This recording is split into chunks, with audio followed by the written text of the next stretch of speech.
Hello, it's not working.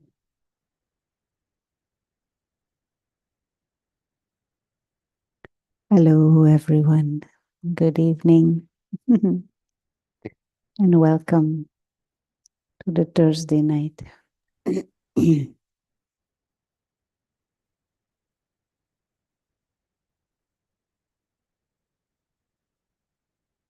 Spiritual solutions to the complexities of modern human relationships. I am no expert. I don't know how this topic came about, but we'll do our best.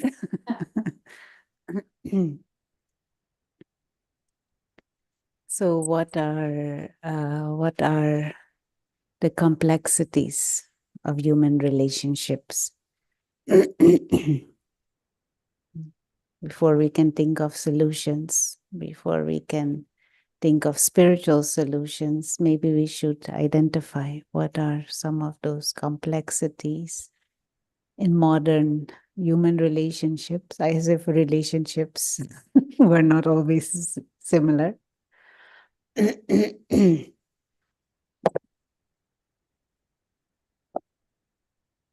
thoughts? In the world today,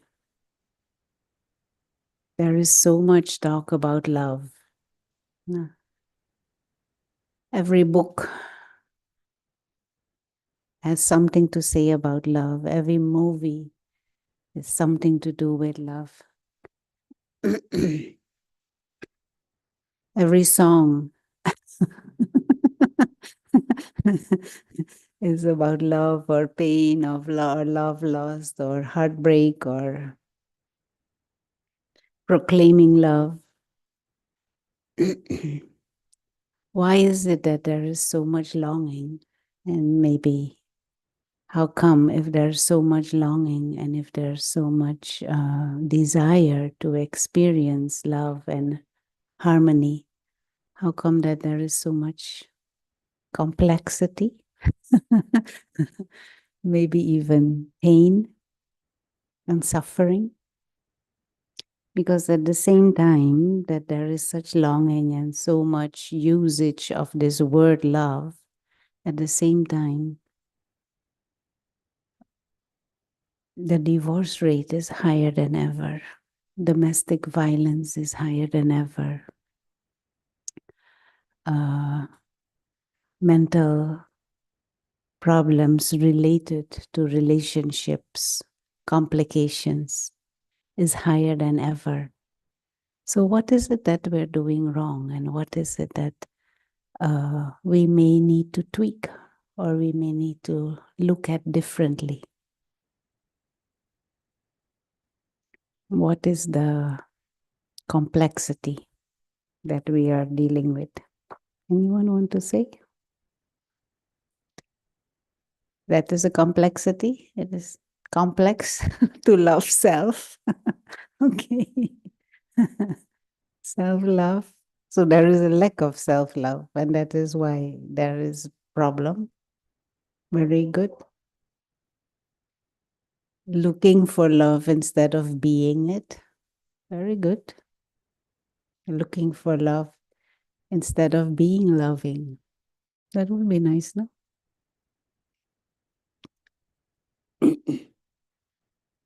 Any any other thoughts? Your attitudes. What is it that is the problem with the attitude or negative attitude? Mhm. Expectations. Very good. Any other?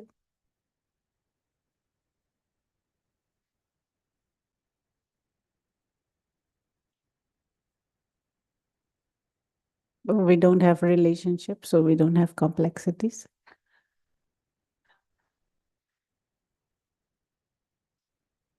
Connection. There's a lack of connection to the spiritual. Mhm. I have I have forgotten who I am. I am love. I'm Mm. soul and I am love. It is it is who I am. So we are seeking it outside. Mhm. You know, in the world, in a world where there is so much, what would be the word? Confusion, longing, searching, and maybe even suffering, it would be useful to explore. It would be useful to get a deeper feeling and understanding of what is the reason for suffering. And what do we normally use as a solution? Is that if there is a problem, what do we normally do? Any problem, what do we normally do? So say there is a problem between me and my colleague.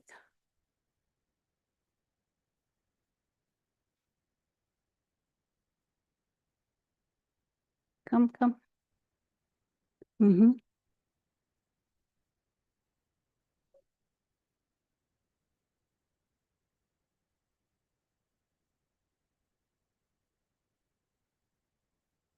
Mm-hmm.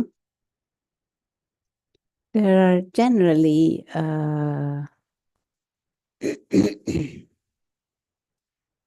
if there is, how to say, in general, no, how we deal with problems or how we deal with situations. There is a situation, and we try to organize it. There is a situation, and we try to change the external. There's a situation, and we try to change the other person. And this is generally the attitude that we have with which we approach life and with which we approach the world. If there is anything that I don't like, if there is anything that is discomfort, that creates discomfort in me, we try to change the external. And that may be one way. Have you tried changing someone else? It didn't work. But still, it is a strategy that is consistently used by ourselves and by others. If you observe yourself, if somebody is nasty to you, what you do? Yeah. With the aim for them to calm down, with the aim for them to change. Hmm? Very often, this is subconsciously, consciously or subconsciously, mostly subconsciously, our aim is to change the other. Let's go to the board, try to sketch it. Might help us understand it better, but also to remember more.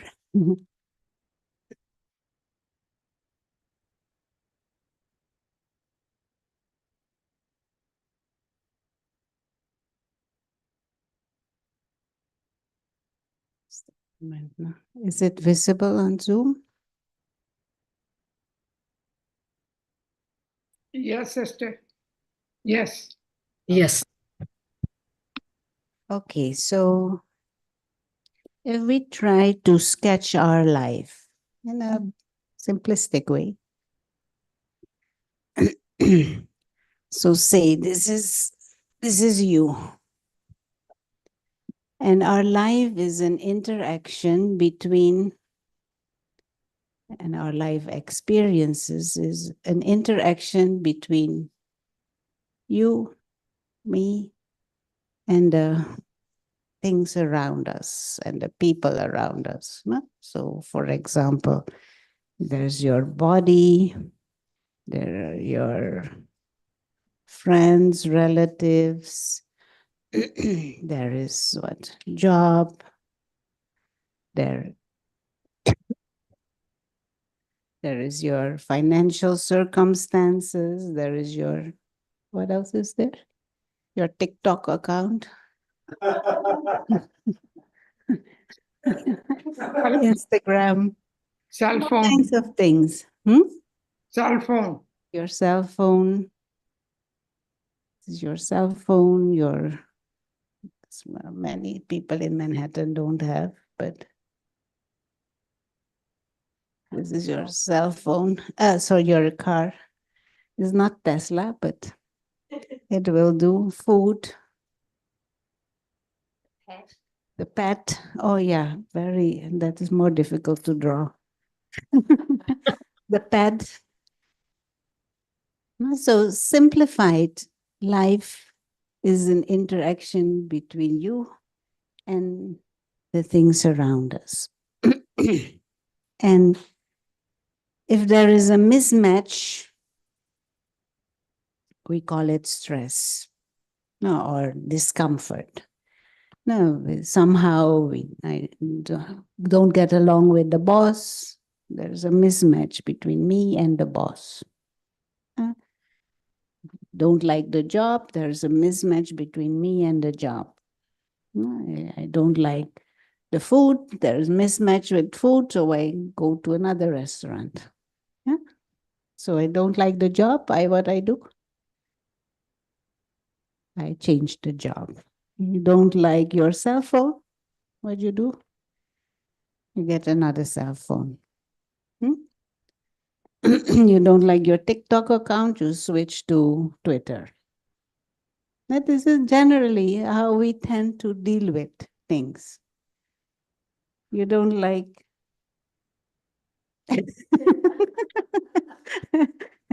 you don't like the partner? What you do? You switch the partner. No? Well, simplistic. We're laughing about this, but this is generally our attitude. Try to change first, and you try to change, and you try to change, and you try to change them, but it doesn't work. So after a while, you think, better I try something else. Now, there is another way too. What is the other way? Yeah, I can also change this. I can change me. Because there are two sides to it, no? I can try to change me.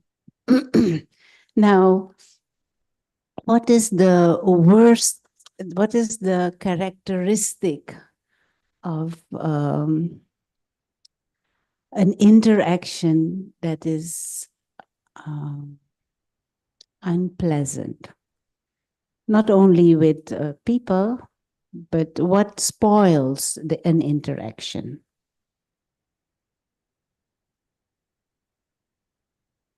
Think.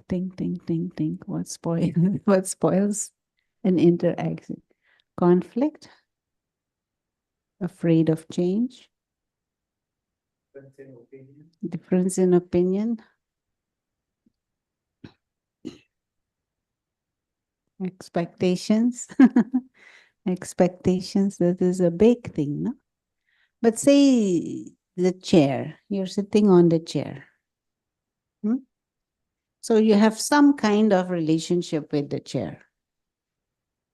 You use the chair, that is fine. But if you're tied to the chair, then you're not so happy.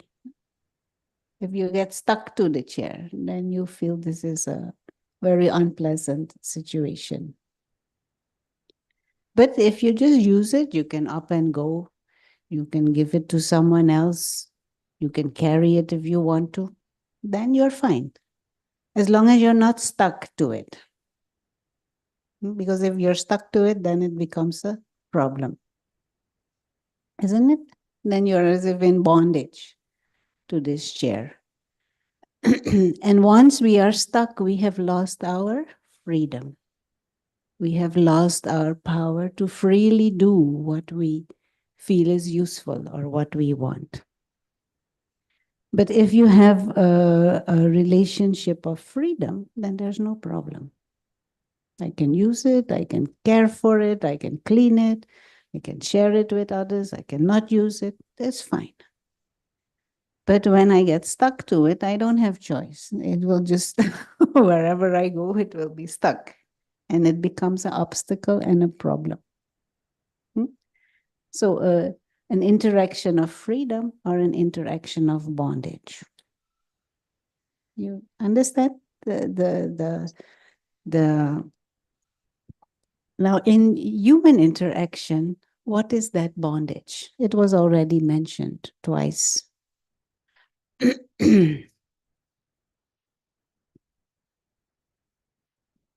When there is a certain mismatch, what is the reason for that?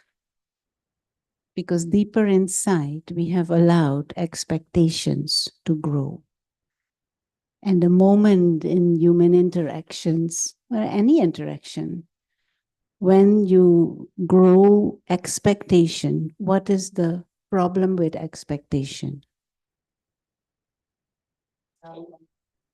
It is always changing. It is not always going to be you want it to be. And so the expectation might not be fulfilled.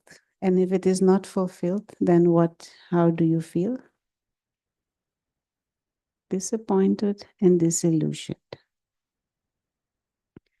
Now, in human dynamics, the closer we are, the more we feel justified to have expectations. You know, somebody walks down there on the street, I have no expectation. If they jump, if they stand on their head, if they spit on the ground, or they start cursing or singing, I love you. It doesn't bother me at all. I have no expectation. But if the person you live with starts cursing, if the person you live with starts, what is it, standing on his head, painting his hair blue or her hair blue, and with polka dots, white polka dots, it will bother you. Why?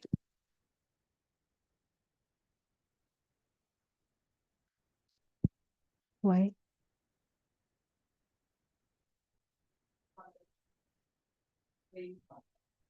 Okay, so how do you call that? You want them to be a certain way. How do you call that? Control. And what is another word for control? You're in bondage now. You're in bondage to your expectation. If you can see, you can move the chair a little bit or there. Then you can't see here. You're in bondage now. And the other person is now in charge of making you happy or sad. Understand? What is another word for bondage? Attachment, and still another word. Jail. Jail or the word is prison. Yeah. But also dependency. These are all similar words. And we use this word complexities, but it is because internally we have created or we justify having expectations, having desires, becoming dependent, becoming, what is the word? Needy.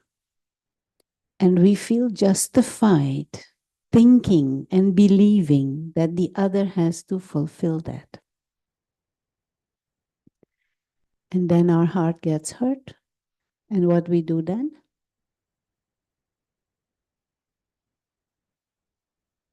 Blame the other. Because my expectations were not fulfilled, you did not fulfill it, I am hurt, you hurt me.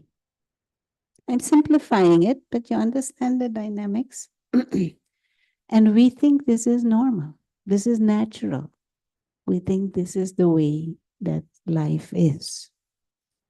Then we can ask ourselves, is it the way life has to be? And is it the way we have to live?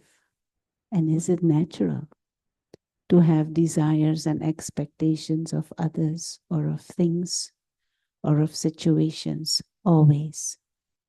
And therefore be hurt or be vulnerable. One word to describe our world is it is changing. Changing, you right. Sorry, this is a C, I think. Isn't it? No, it is right. Sorry. English is not my mother tongue. Changing. This is a changing world. True? There's a change. We live in a changing world. And on top of it being changing, it is also unpredictable. Isn't it? It is unpredictable. Even though they try to predict the weather every day, they can't really predict. Many times they're off. That is only the weather. Can you predict how someone else will behave the next moment? Can you predict how you will behave yourself? Little bit, but still, many times we surprise ourselves. Now, when we live in a world that is changing, when we live in a world that is changing in an unpredictable way, is it sensible to have a certain expectation of how it should be? How they should be?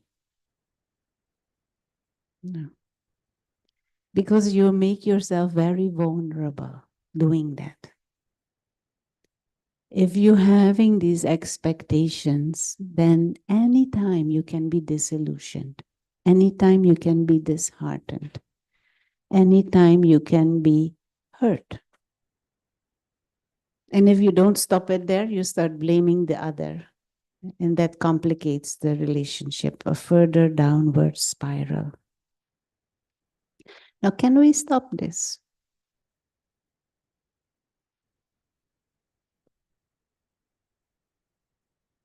In ourselves.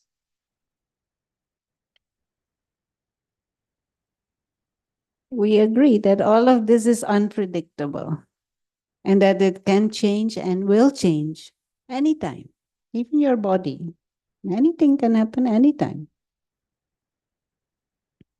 Now, can we approach this world with an attitude that is free or at least less expectation? Yes? Very good. Then there are no problems. Then there are no problems.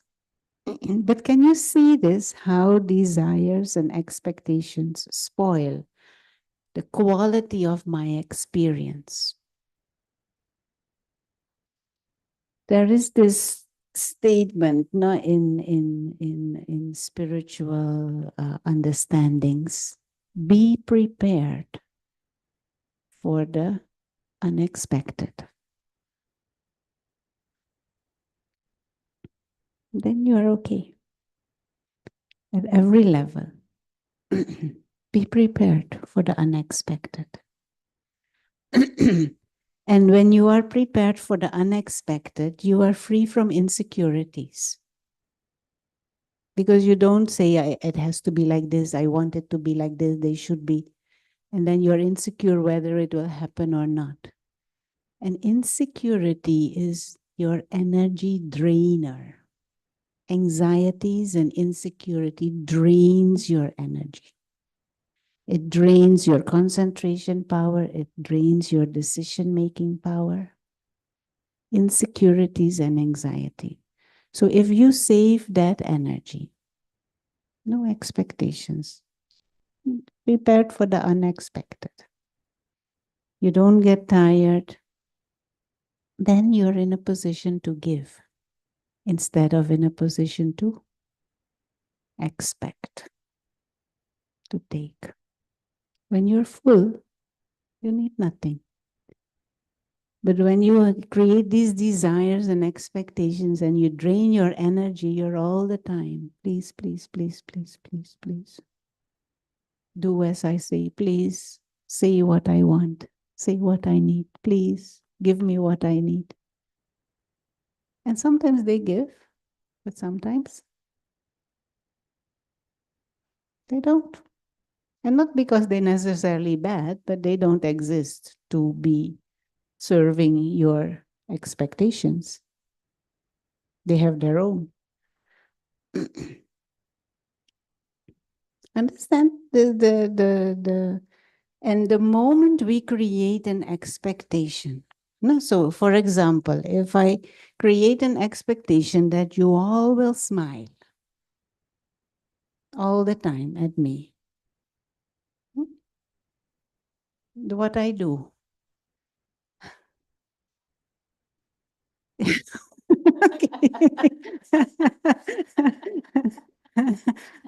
But I am putting myself in a very vulnerable position, having that expectation and desire. And maybe all of you may be laughing, just one person not.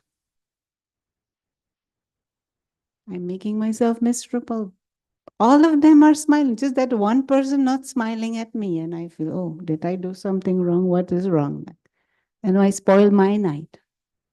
So many were smiling at me. And the other one probably also, but still I'm creating all kinds of ghosts in my own head because of my own expectations. Can you see the bondage that we have put ourselves in? Now we have expectations of so many things and so many and people. We approach life and we approach our life in this mindset of I need, I want, I desire, I expect. I need, I want, I desire, I expect. And if we approach life in that mentality, is a victim mentality, a beggar mentality, we're setting ourselves up for huge amount of sadness and suffering.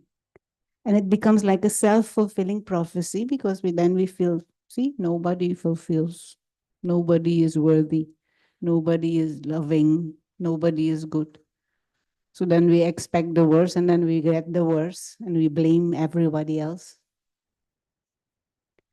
I don't know if I'm exaggerating, but I'm simplifying it.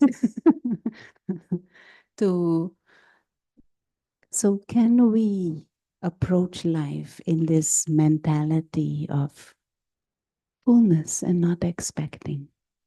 A mentality of giving and sharing instead of needing. Yeah, and maybe that is the real solution for the complexities in this world.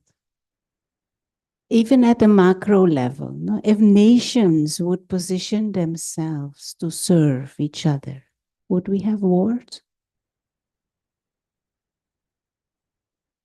If cultures and different backgrounds, ethnical, social backgrounds, if we would position ourselves to appreciate each other and learn from each other and share with each other, would we have conflicts?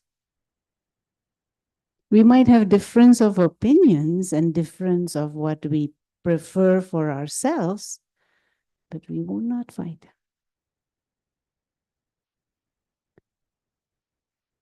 And so this is where I feel spirituality has become not a luxury, but a necessity. We have to shift our mindset and position ourselves in life differently. Instead of expecting, appreciating, and giving. In say there is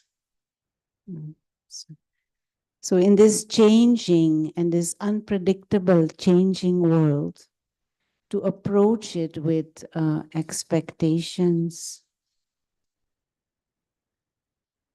desires, it is the sure recipe for sorrow and sadness and pain.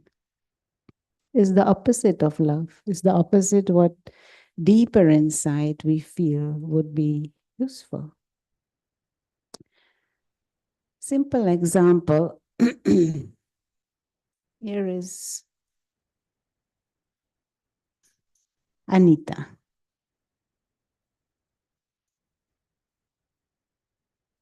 Anita works at the bank, one of those banks. Anita is happy, Anita is okay, and there is a new colleague who comes. What's his name? John. Okay. So John goes about his own business. He has his own ideas, and one day he is there, one day he is not there. It doesn't bother Anita. One day he wears a green shirt, one day he wears a white shirt, one day he wears shorts. It doesn't bother Anita. He has his own personality, and she goes about her own business. So after a year, they get to know each other better. They do some projects together, and they get into a relationship, and they get married. And they have to go to some special reception for the workers of the bank. And John comes bald.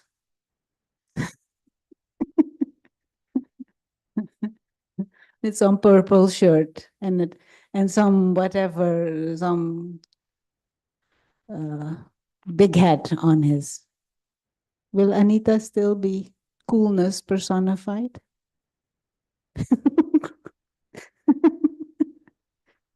Probably not. What has changed? No, he's the same. What has changed? They got married.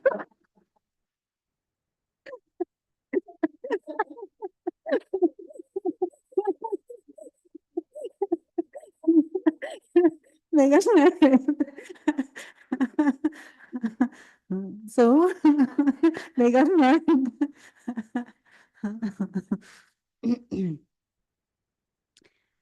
Anita has found herself a prison officer. John is now in charge of her. Yeah. If he behaves in a certain way, she feels good. If he doesn't, she feels bad. If he looks in a certain way, she feels good. If he doesn't, she feels bad. If he's there, she's happy. If he's not there, she's unhappy. A year before, she was okay. He was there or not there, he was fine. So deeper inside, she has allowed herself, for whatever good reason, to become dependent on him. She has created a relationship of bondage. Remember the chair? When you get stuck to the chair, it's not so pleasant.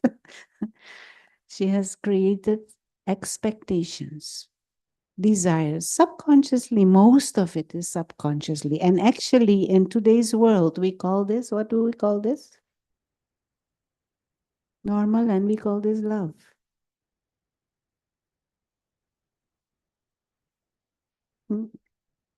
But we have used each other to make myself weak.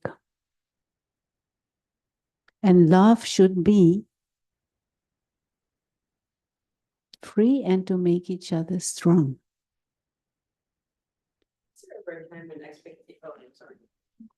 Is there ever a time when expectations could be appropriate, like when a baby should be expected to be fed by their parent? And maybe if that is modeling of, we need to be nourished from another person, and that's kind of becomes that way since birth, in which case, isn't the world then based on this,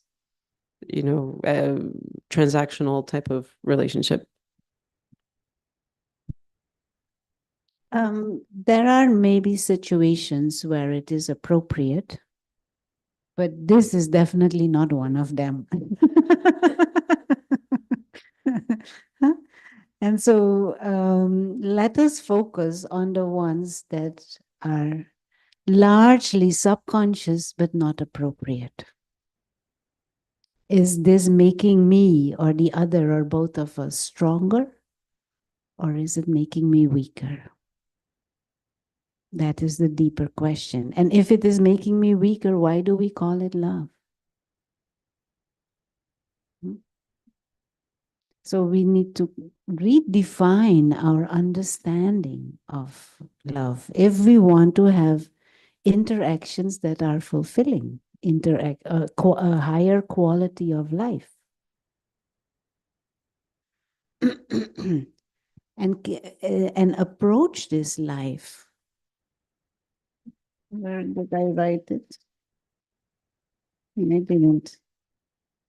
Be prepared for the unexpected.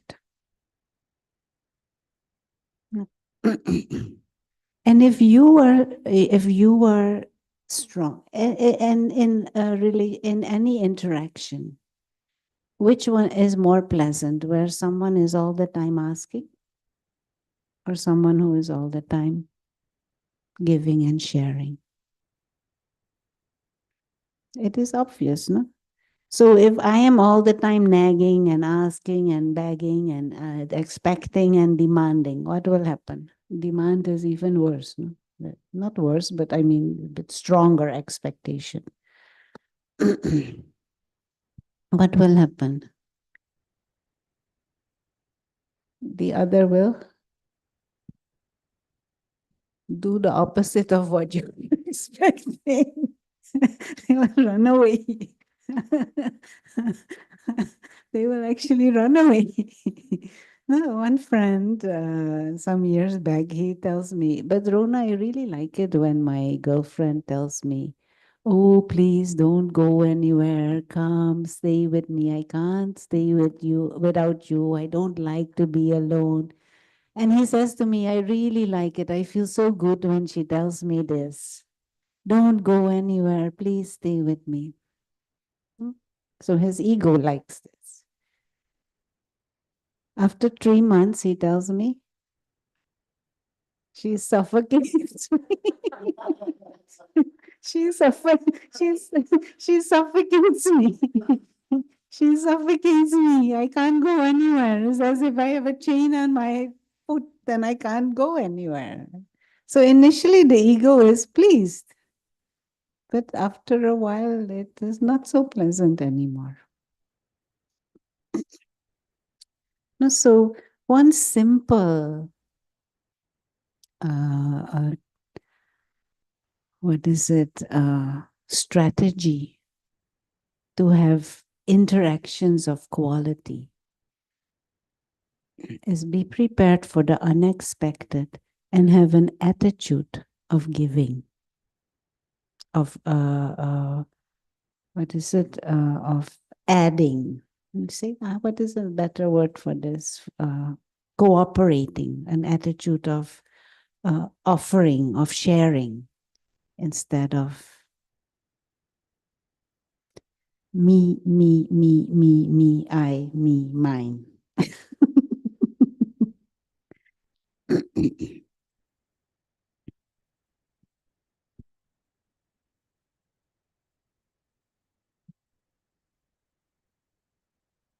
So Plato, the great Greek philosopher, said that people should control their desires in order to avoid unnecessary conflict. Very good. Yeah.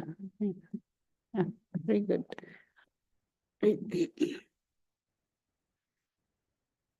But not but.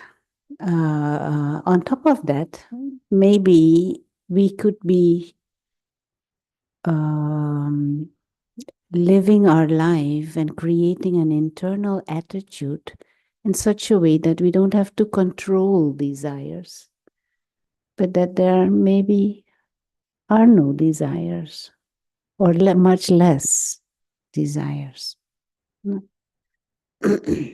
Because you're operating from a place of fullness, a place of wholeness, a place of not needing, especially not emotionally. And I'm not talking about the example of baby and mother, but in general, in human interactions, emotional interactions. If we approach this world in a traveler mindset, you know who expects the least from New York City?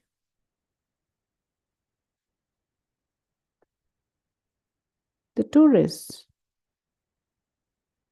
They are amused by anything.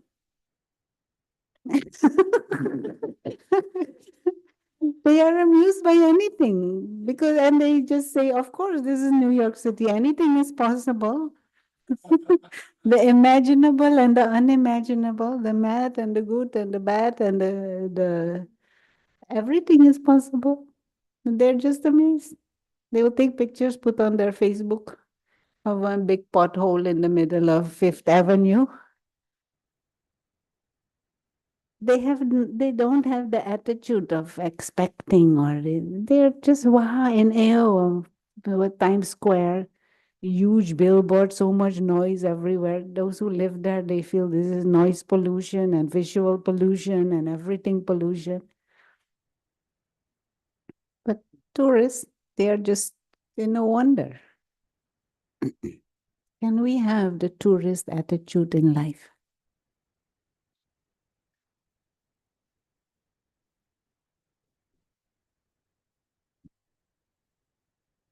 So my question is, if you have certain goals that you want to achieve, like whether it's getting a job or becoming more fit, or you want to have surround yourself with better friends or anything, how does that, aren't those also desires, and aren't they for the betterment of your life? And like how do you give that up when it's for survival?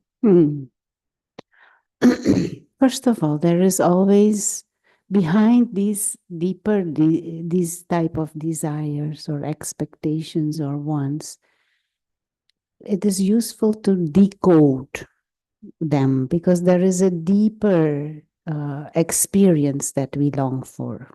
We want a better job or we want more money because we think it will make us peaceful or it will make us happy.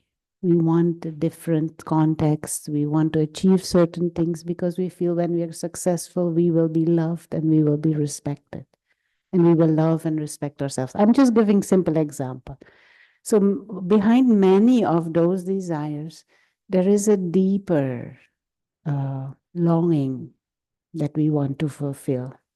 And that is why we often see that people who have achieved hugely, are they necessarily happy?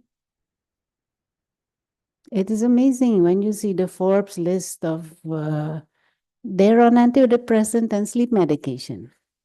Now, again, I'm exaggerating, but you understand, it doesn't free them from stress. So sometimes we long for certain things or we hope for certain things, because of a deeper longing, but one doesn't necessarily fulfill that deeper longing. So that's good to realize and position ourselves in life. And the other thing is, if we feel we can only be happy if we achieve, then what will happen if we don't? Then we'll be unhappy. If we feel we need to have certain friends to feel good, then what happens if I don't have? Or even if I have, they're not there all the time. So it still boils down to a deeper inner fulfillment. And initially, remind me your name, I forget. No. Yeah. Remind me your name? Marina. She said in the beginning, self-love. Knowing yourself and loving self. That is a deeper basic premise, a basic positioning, so that you can be alone and be happy.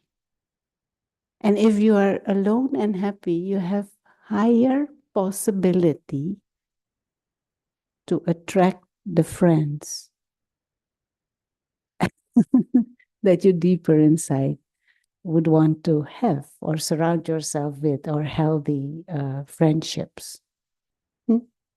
So what puts you in a position to attract that what is pleasant? Not these desires, but how you approach things. Does it make sense? Yeah. Can I So- can I ask a follow-up on that? Yeah. So I think that makes sense. But Mhm. how do you, if you let go of those things, how do you continue staying motivated in, whatever you're doing? Like if you're not striving for something, Yeah. if you're just going about your day, how do you stay motivated? Motivated. There are two ways that we are motivated. Motivated to do something to get, or motivated to do something to give and to offer and to serve. And one time there was one friend of ours in the Caribbean. He's a director of a pharmaceutical company. And he said, Rona, if I will do like this, I will not go to work anymore. If I drop all my desires, why should I go to work? Because my motivation is to work and to be better than the competition and to swim with the sharks and beat all the sharks. And he says, if there is no desire, then what my whole company will just go bankrupt, he said to me. I said, no, there's not the desire to be better than your uh, competition, to beat the competition, the desire to achieve. That is one thing. But you can also have the desire the wish to serve, the wish to offer the best product possible to society and to the community. So that is then motivation, to play the game and to play the game elegantly and beautifully. But be prepared for the unexpected. And yeah. Now, one other mindset that helps in this. Now, I already mentioned this traveler mindset or the tourist mindset. If you have this traveler mindset to life, a traveler knows also that the journey will end and doesn't expect to be forever tourist in New York City. And he also doesn't feel the need to own anything here. He uses the hotel, but he doesn't say, this is my bed, this is my room, this is my screen, this is my key. No, He uses it, and he's happy to use it, amused and entertained, but he doesn't get into this mine, my mattress. Get stuck. My street. He gets into a taxi, he doesn't say my car, but he can use it and be entertained and appreciate, but doesn't need to own anything. And this is a very useful strategy because we have gone into this mindset of wanting to own. We like this word mine, no? The moment you own, what happens? But also you can lose. And just the fear and the anxiety of losing is enough to spoil the imagined owning. Because tomorrow you might not own anymore. So part of this whole bondage interaction that we have, this so-called marriage, not so-called, this marriage concept that we have, deeper behind we feel I own. And that is why we feel justified to expect and demand. And the thing is, it spoils the love. It spoils the beauty and the sparkle of the interaction. And so this illusion of owning makes us vulnerable to sadness because we can lose. We don't even have to lose. Just the fact that we might lose is enough to give us stress and nightmares. And this is another, I don't even know how to call this, some brain distortion that we have created over time. And we also call this love. As if I cannot truly even own this body. How can I own anybody else? But we don't do this in New York City.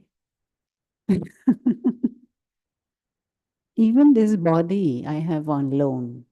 Have you ever thought about it? This body we have on loan. Nature has given you this body on loan.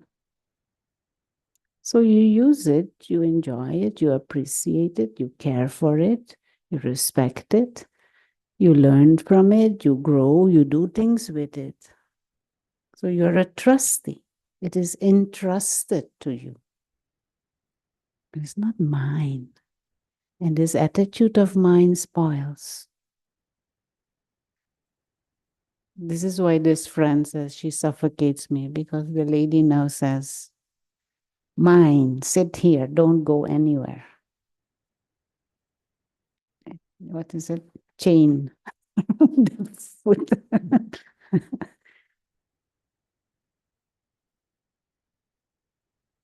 We can have this fear of losing people as well. Yes. Whether it's losing people to other circumstances or to other people, or, the soul moves on. Yeah. And that creates a lot of. Yeah. But it is the same. We think we own them, but they're not mine. We are traveling. We're on a journey together. Sometimes we meet. Sometimes we don't. Let's appreciate when we meet and interact, but nobody is mine.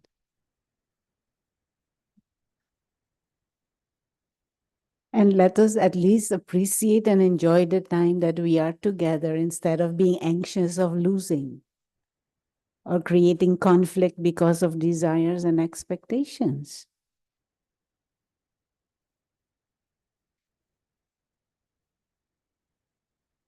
So the traveler mindset, the guest mindset. We don't need anything. Let me share from what I have instead of expecting, desiring, wanting to own. Experiment with it. These things are to experiment with. Shift things around. Do things differently. Where you notice you're expecting, change it in giving or appreciating or sharing.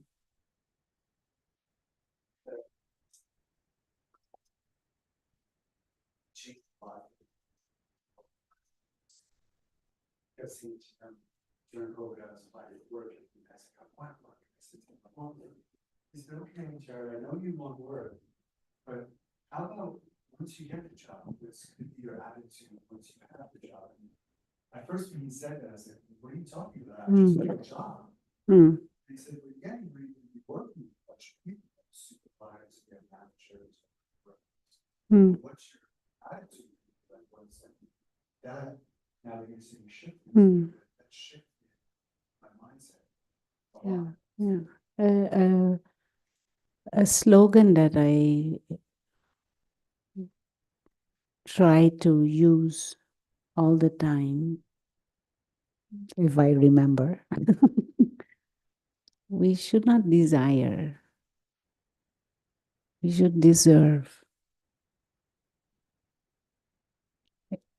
I think this is a nice thing. We desire and we want and we expect, but am I making myself deserving?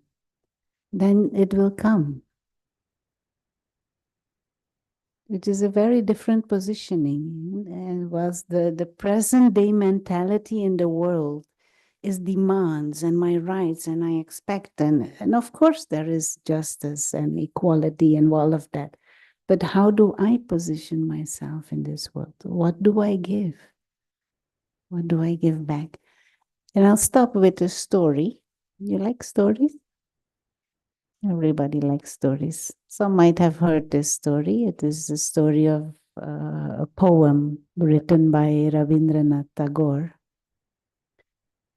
Indian Nobel Prize for Literature winner in Gitanjali, the book of his poems. Yeah, non-Western.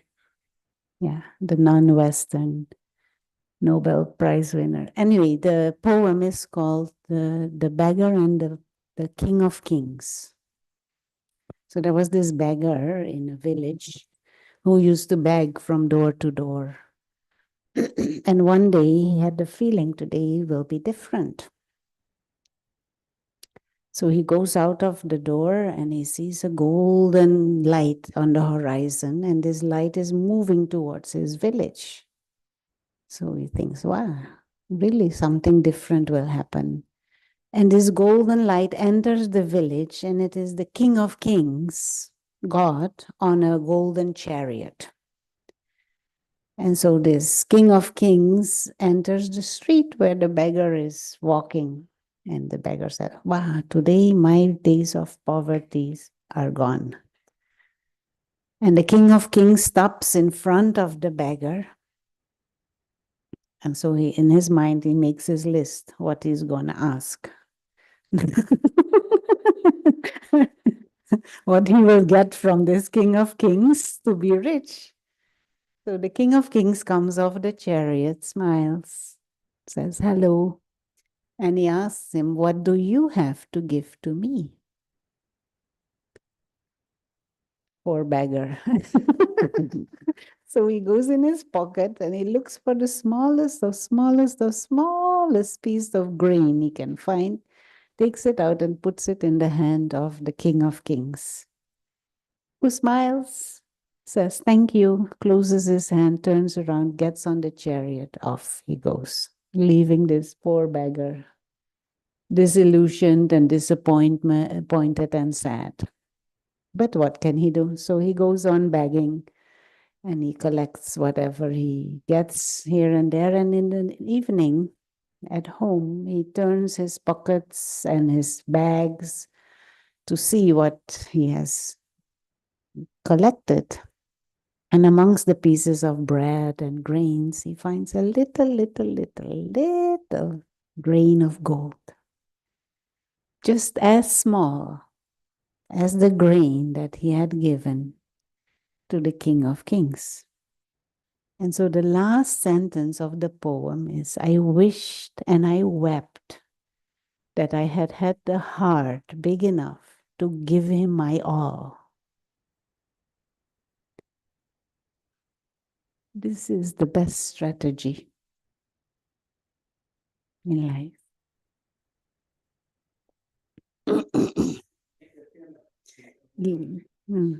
Life, yeah. The secret is not about what I can get. The secret is how much can I give? And it will come back. And it's not only in human interactions, your attitude in life. But we have created a world culture that is the opposite. Even we take birth and we grow up with the belief I'm nothing and no one, and I have nothing and no one. And I become someone and worthy by what I can get. And this makes us more miserable. And it spoils our relationships. We don't live from the beauty and the greatness that is there within. We are spiritual beings and we have a God-like potential. But we don't live in that awareness. So shift it around. But it requires a little bit of attention and practice because the herd mentality is the opposite. So meditation, spiritual practices, they help you shift your awareness and experience the beauty and the greatness and the truth of who you truly are. And then you will naturally love yourself. And as you are, so is the other also. You will naturally love them too.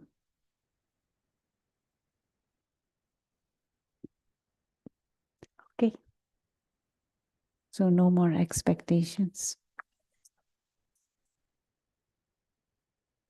At least we know. It is good to know and be aware, but the journey of self-observation and practice and attention, and at least for me, a daily meditation practice is what is required to keep it clear. Okay. The meditation that we practice here at Brahma Kumaris is called Raj Yoga, Royal Yoga, Yoga for the mind. And the aim of that of this meditation is to be more soul conscious, not more, to become soul conscious, aware of yourself as a spiritual being. But there is a whole body of knowledge behind that and practices. So if you are interested in that, keep coming. But also next month, not next month, beginning of October, there will be a course again. But next month there are day retreats and there are Tuesday and Thursday sessions. We all tap into this and nurture this. And on weekdays from Monday through to Thursday, we have 6 to 6:30 guided meditation. So you can always come for that. On the desk, there is a flyer for September. Just pick it up on your way out. If you want to be on the email list, on the mailing list, just leave your email. Or visit the website. All the activities are always announced there. Yep. Okay, let's close with a moment of silence. What is next week? Anyway, Tuesday there is a session and Thursday there is also a session again, same time.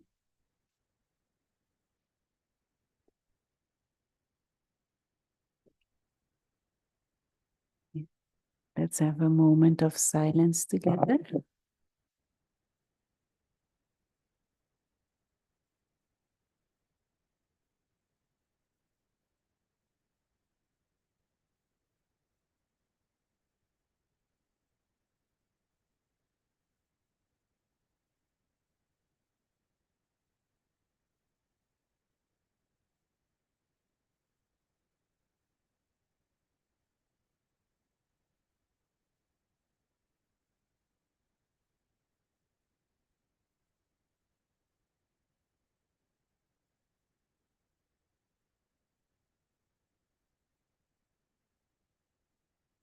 Thank you.